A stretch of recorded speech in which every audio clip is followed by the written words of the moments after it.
আরে আরে খার কইও না একবারে নিরামিষ বই রইছি দোকানে একটা চাও দেনা বই রইছি একটু লিকের খাইতে দিলাম। ও বেড়া কি কম আজকাল মাই পোলা তোমার আবার কি হইছে? বেড়া আমি বয়সের কালে হাজিতে হরি লই গেছি আড়ে 5-6টা গরু হেই পর লই গেছি হেইবার লই ইয়া বাজারে বেচতে বসছি বাজার সদাই লই গেছি হেইবার আইছি বাড়ি ইয়া বাড়ি পান্তা ভাত দুটো খাইছি বাজারে মনে 10-12টা তো গরু হাজিত ধরে নিছি আর আজকাল মাই পোলা দেই এই রাস্তা দিদি খাইতেই পুরো দিকে দিয়ে বলই পায় না আবার বয়সের কালের কথা। না আরে তোমার বয়সের কাছে কথা হইনি আমার একটু গপ্পের কথা মনে পড়ছে। তো কও আমার একটা নিজের একটু ব্যক্তিগত কাহিনী হনবা তুমি কও কও বেটা আসলে এলে মোর ওই এই সময় একটা জুয়ান বয়সী নেই বলো না বয়সের কালে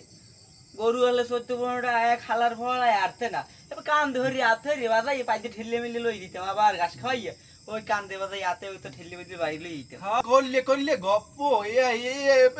তো কোন কথা কইলে তুমি করলে করলে আমার সয় আমার ফরজ গোসল করা বুঝবো না লাগবে কি কম দুঃখ তোমার একটা আমি কি কো আমার আমার কথা শুনছো আমার কথা কই হলো তোমার কথা শুনি জানি আমার আবার উদু টুদু যায় না আমি উদু বানাইছি আমি ফরজ নামাজ পড়ি আমি একটা কথা ফজরের নামাজ পড়ছি কেবল পড়ি নামিয়ে ধরো 18টা বাজে 20 তুললে মানে 6 কুরো জায়গা 6 কুরো 10 কুরো হেই রুইছি রুইয়া আইছি প্রায় 8-10টার মধ্যেই রুইছি বাদ দিয়ে খাইয়া হেই সারাদিন খালি ঘুমাইছি কি কম এটা তোমার উজু তোমার নাই নাই হ্যাঁ 14